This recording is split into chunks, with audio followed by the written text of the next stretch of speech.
నెల్లూరు జిల్లా ఆత్మకూరులో VPR foundation ఆధ్వర్యంలో మంత్రి ఆనం రామనారాయణ రెడ్డి, ఎమ్మెల్సీ బీదా రవిచంద్రతో కలిసి ఎంపీ వేమిరెడ్డి ప్రభాకర్ రెడ్డి దివ్యాంగులకు ట్రైసైకిళ్లు పంపిణీ చేశారు. నెల్లూరు పార్లమెంట్ పరిధిలోని దివ్యాంగులను గుర్తించి అధునాతన సౌకర్యాలు కలిగిన ట్రైసైకిళ్లను అందజేస్తున్నారు. ఇప్పటి వరకు 400 మందికి ట్రైసైకిళ్లు పంపిణీ చేశామని ఎంపీ వేమిరెడ్డి చెప్పారు. అంగవైకల్యంలో నడవలేని వారికి ట్రైసైకిళ్లు ఉపయోగంగా ఉన్నాయి. ఎవరికైనా ట్రైసైకిళ్లు అందకపోతే వారికి కూడా పంపిణీ చేస్తామని వేమిరెడ్డి ప్రభాకర్ రెడ్డి తెలిపారు. ప్రతి ఒక్కరిని చూస్తుంటే మాకు కూడా ఇంకా చేయాలా, ఇటువంటి పనులు, ఇటువంటి కార్యక్రమాలు ఇంకా ముందు చేయాలా అని ఒక సంకల్పం ఇది కలుగుతుంది.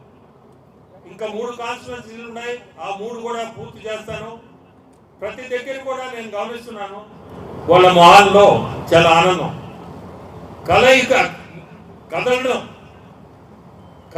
అనేది ప్రతి ఒక్కరికి మూమెంట్, ప్రతి ఒక్కరికి అదనేది ఉంటే వాళ్ళ చిన్న మనసు పెద్ద మనసు, లేదంటే మనం కదలలేని పరిస్థితిలో ఉన్నప్పుడు వాళ్ళ మనసు కూడా చిన్న మనసు. ఈరోజు మనము ముందుకు పోగలుగుతాం, కదలగలుగుతాం, మనం ఏదైనా పని చేసుకోగలుగుతాం అనేది ఒక పెద్ద మనసు కలిగిస్తున్నాం. సోమశిల హై లెవెల్ కెనాల్ గురించి చెప్పాం. దాన్ని కూడా ముఖ్యమంత్రి గారు స్వయంగా వచ్చి మొదటి విడతలోనే 2 రిజర్వాయర్లు తీసుకొని పనులు చేయండి అని చెప్పి వారు ఆదేశాలు ఇచ్చి ఏఎస్ఆర్ హై లెవెల్ కెనాల్ పనులు మొదలు పెట్టడం జరిగింది. ఇప్పుడిప్పుడే పనులు మొదలు పెడుతున్నాం, ఈ సీజన్లో మొదలవుతాయి. ఇంకా కొన్ని ఇష్యూస్ ఉన్నాయి, ప్రధానమైనవి 1-2 చెప్తాను.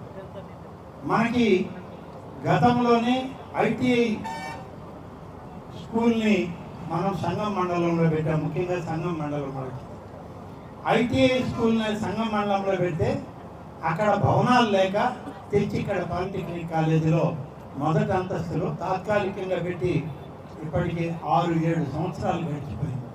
భవనాలు ఎవరు, కొత్త స్కూల్ దాని ప్రాంతంలో ఎక్కడ ఇచ్చామో అక్కడికి తీసుకువెళ్ళి, అందుకని ప్రభాకర్ రెడ్డి గారి ప్రోత్సాహం,